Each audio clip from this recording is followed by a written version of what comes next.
professor. He happens to be a close associate of Dr. Angong Waltir. So, na chato kayi kulin coin ba Dr. Angong Waltir, but welcome your speech. Thank you, sir. You're most welcome.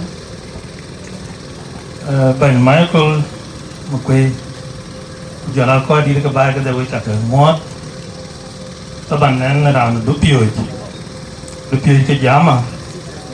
Kunaya ran dupiyo ka jama ka piyo ko mi. Being organized, kubran ba rio, kubaya job creator through critical thinking. Kupiyo wa ka anji warrior jene. Actually program che got.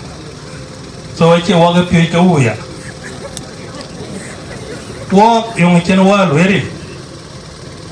So in Ben Michael looking at it. Are you a grill of that? Chana bank 90% from secondary schools. Could you go really yoke wadawa? A bajal piantarting. Cooking out a nation. I can speak ever banya bichol and chilaba jam kang water.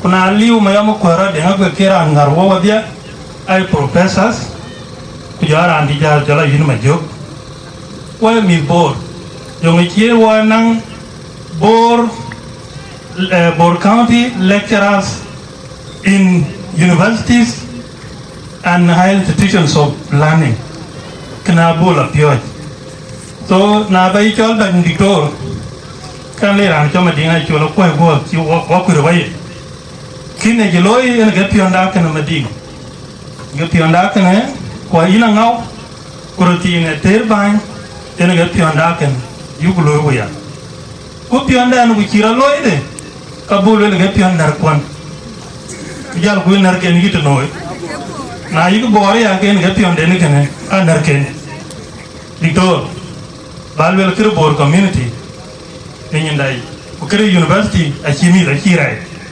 Wabla yo pasuli, sana biwi keruna.